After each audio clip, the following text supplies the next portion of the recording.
안녕하세요. 온에어 닥터스 김민희입니다. 여성이라면 일생에 한 번 이상은 경험할 정도로 흔하게 나타나는 질환이 있습니다. 여러 개의 세균이 감염돼 염증이 나타나는 방광염인데요. 남성보다 요도가 짧은 여성에게 자주 발생하고 빈뇨, 잔뇨감 같은 불편한 증상을 겪을 수 있습니다. 물론 생명을 위협하는 중증 질환은 아니지만 삶의 질을 저하시킬 수 있는 만큼 적절한 치료와 관리가 필요한데요. 재발이 잦고 만성화되기 쉬운 방광염에 대해 오늘 온에어 닥터스에서 알아봤습니다. 우리 몸에서 방광은 소변을 저장하고 배출하는 주요 비뇨기관인데요. 체내에 쌓인 노폐물을 몸 밖으로 내보내는 중요한 역할을 수행합니다. 이때 여러 개의 해부학적, 기능적 이상 없이 세균 감염으로 인해 방광에 염증이 생기는 증상을 방광염이라고 하죠. 방광염 환자의 90%는 여성입니다. 매년 전체 여성의 10%에서 방광염이 발생하고 있는데요. 이건 여성의 요도가 남성보다 짧고 곧게 펴져 있어서 상대적으로 세균 감염이 잦아 방광염에 더욱 노출되기 쉽기 때문입니다. 일상생활을 불편하게 하는 증상과 더불어 재발도 잦아서 여성들을 괴롭히는데요. 고통스러운 방광염, 어떻게 치료하고 예방해야 하는지 온에어 닥터스에서 알아봤습니다. 잦은 소변의 잔뇨감, 배뇨통까지 여성의 삶의 질을 떨어뜨리는 방광염. 비뇨의학과 전문의 김광호 원장과 함께 알아봅니다. 비뇨의학과 전문의 김광호 원장과 함께 방광염에 대해서 자세히 알아보도록 하겠습니다. 선생님, 방광염이 여성들에게 감기처럼 찾아와서 불편함으로 고통을 주는 그런 질환으로 알려져 있는데요. 방광염이 어떤 질환인지부터 좀 자세히 설명 부탁드립니다. 네, 방광염은 정말 흔한 질환이고요. 여성분들이 가장 많이 겪는 비뇨기계 질환이기도 합니다. 소변 나온 이제 요도를 통해서 세균이 침입하게 되고 그렇게 되면 방광이 염증을 발생시키죠. 그래서 방광염이 발생한다고 볼 수 있고요. 60% 여성들이 평생에 한 번 정도 겪게 되고요. 한 10% 정도는 1년에 한 번 정도는 꼭 겪게 되는 그런 아주 흔한 질환입니다. 아, 그렇군요. 네. 그러면 방광염은 왜 생기는 거고, 그리고 여성에게 자주 생긴다고 지금 계속 말씀을 하시는데 네. 그 이유도 좀 궁금합니다. 세균 침입이 가장 첫 번째예요. 그래서 가장 흔한 대장균이 한 70에서 80% 이상으로 흔하게 요도를 통해서 이제 세균이 침입하게 되고 그래서 방광에 염증이 생김으로써 방광염이 발생하게 되고요. 특히 여성 같은 경우는 이제 해부학적 구조상 남성에 비해서 요도 길이가 작기 때문에 세균 침입에 용이합니다. 그래서 세균 침입이 쉽기 때문에 방광염이 더욱더 잘 걸릴 수 있다고 저희가 생각하고 있습니다. 방광염도 종류가 나뉜다고 알고 있는데요. 어떻게 나눌 수가 있습니까? 네, 보통 이제 방광염이라고 하면 이제 급성 방광염, 그 다음에 만성 방광염, 혹은 이제 마지막으로 이제 과민성 방광염 이렇게 세 가지로 구분을 합니다. 그 종류를 나뉘는 건 뭐 증상 차이 때문인가요? 아니면 원인 때문인가요? 증상도 있고 원인도 있습니다. 근데 보통 이제 급성은 장기간 걸치지 않고 최근에 발생한 방광염의 기간이 들어가게 되죠. 만성 같은 경우는 1년 안에 이제 보통 3번 이상 정도 방광염을 경험하시게 되면 이제 만성으로 저희가 얘기를 하고요. 과민성 방광염 같은 경우는 이제 다른 세균이나 그런 2차 감염의 침입이 없는 상황에서 방광염 증상이 발생하게 된다면 과민성 방광염으로 보기도 합니다. 방광염은 요즘 같은 환절기, 면역력이 떨어지기 쉬운 시기에 자주 발생하는데요. 여성 비뇨기 질환 중 가장 빈번하게 나타나는 질환입니다. 건강보험 심사평가원 통계에 따르면 방광염으로 진료받은 환자 수는 2018년 약 160여만 명이었는데요. 이 중 여성 환자가 약 150여만 명으로 전체 환자의 93.9%를 차지했습니다. 특히 폐경을 맞이한 중년 여성의 경우 방광염 발병 위험이 높아집니다. 갱년기에 들어서면서 방광 점막이 약해지고 방어력이 떨어져 균 감염에 취약해지기 때문이죠.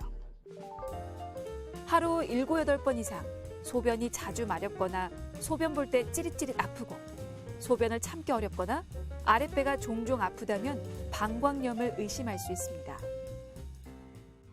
자, 여성들의 일상생활을 괴롭히는 질환 방광염에 대해서 살펴보고 있는데요. 이 방광염에 대해서도 우리가 잘못 알고 있는 부분, 헷갈리는 정보들 많습니다. 바로 잡고 가도록 하죠. 팩트체크 오해와 진실입니다.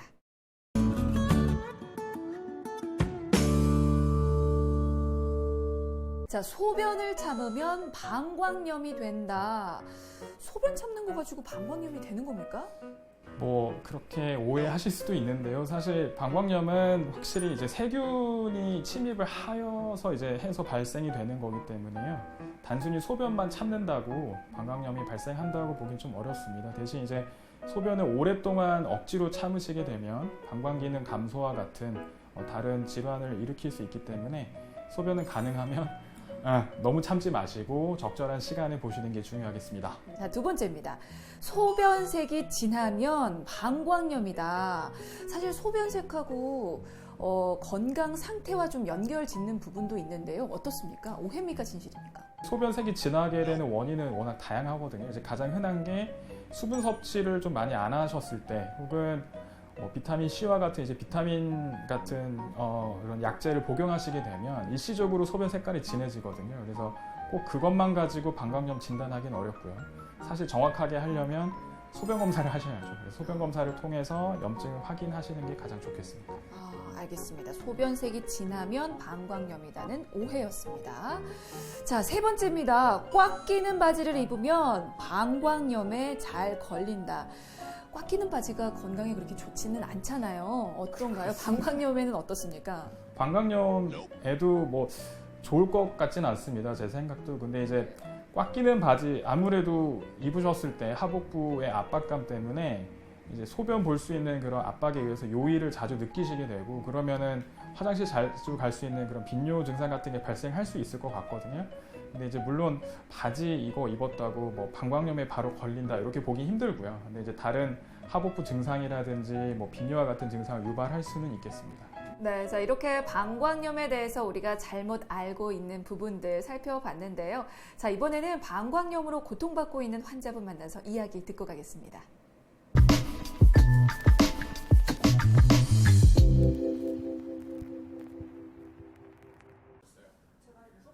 최근 소변 볼 때 생긴 불편한 증상에 비뇨의학과를 찾은 20대 여성입니다.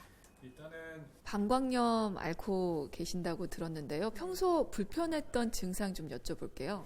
일단은 이제 화장실을 자주 가는 증상이 발생하고요. 일단 아랫배 통증이 너무 심해지고 소변 볼 때 좀 따끔거리는 증상들이 있더라고요. 근데 어느 날 봤더니 이제 피가 미치기도 해서 비뇨기과 내원하게 되었어요. 현재 치료 중이신 걸로 알고 있는데 현재는 얼마나 호전이 되셨는지 어떠십니까? 처음에 약 처방을 받았을 때는 이제 하루 정도는 조금 아프다가 한 일주일 정도 되니까 상태가 많이 좋아져서 지금은 염증이 많이 사라진 걸로 알고 있습니다. 한 2, 3주 정도 전부터 적극적인 치료로 증상이 많이 호전된 환자. 과민성 방광이랑 방광염 차이가 혹시 있나요? 증상이 주로 있는 경우예요. 그래서 화장실 너무 자주 가는 경우, 낮에 생활하기 힘들 정도로 화장실 너무 자주 가고, 또 저녁에 새벽에 막 소변 보려고 계속 3-4번 깨는 정도, 이렇게 빈뇨 증상이 심하고 대신 방광에 염증은 없는, 소변에 염증은 없는 상태. 이때 이제 저희가 과민성 방광이라고 의심을 하거든요. 방광염 증상은 다른 질환과 혼동할 수 있기 때문에 정확한 진단이 필요한데요. 소변 검사실 거고요. 중간 소변 절반 정도 받아서 그중에 이제 검사실에다가 놓고 나오시면 됩니다. 방광염의 진단은 주로 임상 증상과 소변 검사 등에 의해 이루어집니다. 소변 검사를 통해 소변에 고름이 섞여 나오는 녹료, 세균료, 혈뇨 등이 관찰될 수 있고, 소변 배양 검사는 세균 감염의 확진과 항균제 감수성 검사 등을 확인하기 위해 시행하게 됩니다. 방광염 검사로는 첫 번째 시험지 검사법이 있고요. 그다음에 두 번째로 현미경으로 보는 소변 검사가 있겠습니다. 두 가지 검사를 통해서 방광염을 진단을 하고요. 이제 2에서 4주간 증상이 지속되는, 그래서 장기간 증상이 지속되시는 분들이나 신우신염이 의심되는 분들인 경우, 혹은 재발성 방광염에서는 배양 검사도 필요하게 됩니다. 그래서 3가지 검사 정도를 시행해 볼 수 있겠습니다. 검사를 통해 방광염의 원인균을 확인하면 이에 맞는 항생제를 선택해 치료하게 되는데요. 급성 방광염의 경우 환자의 90% 정도는 항생제 치료 후 72시간 이내에 증상이 호전된다고 합니다. 방광염은 비교적 치료가 잘 되는 질환이지만 증상을 방치할수록 치료 기간이 길어지고 재발 위험이 높아지는 만큼 증상이 나타나는 즉시 비뇨의학과를 찾아서 정확한 진단과 치료를 받는 것이 좋습니다.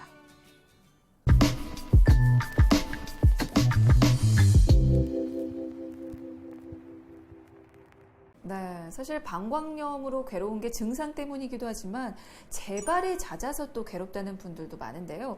실제로 한 번 방광염을 앓으면 1년 후에 재발되는 경우가 무려 44%에 이른다고 합니다.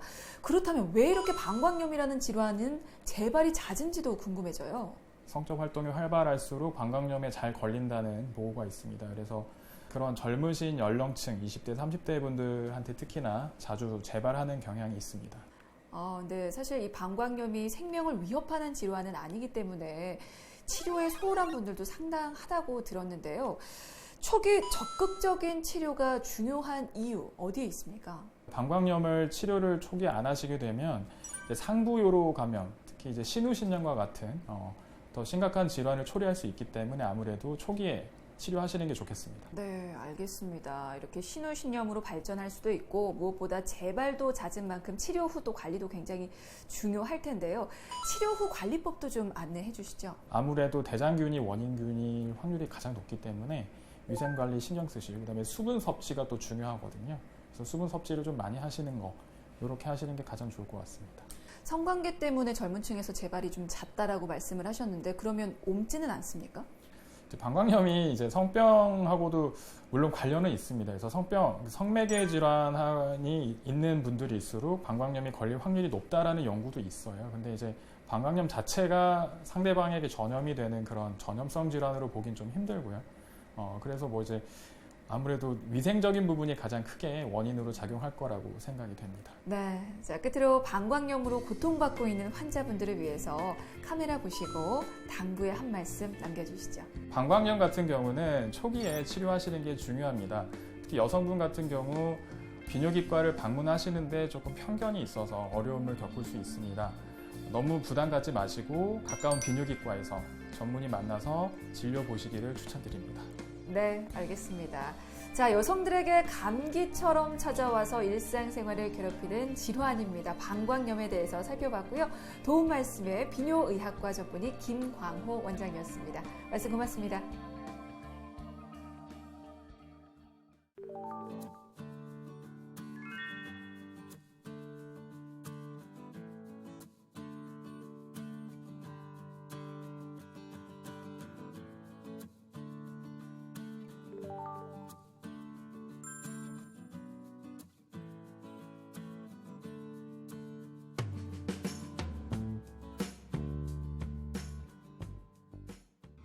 하루에도 10번 넘게 화장실을 들락날락할 정도로 소변이 자주 마렵고 소변을 봐도 시원치 않은 잔뇨감에 배뇨 통증까지. 이렇게 방광염에 걸리면 불편한 일상생활이 지속되는데요. 하지만 방광염은 빨리 내원할수록 치료 기간이 짧고 효과가 좋다고 하니까요. 증상 초기에 적극적으로 치료받으셔서 방광염의 고통으로부터 한시라도 빨리 벗어나시기 바라겠습니다.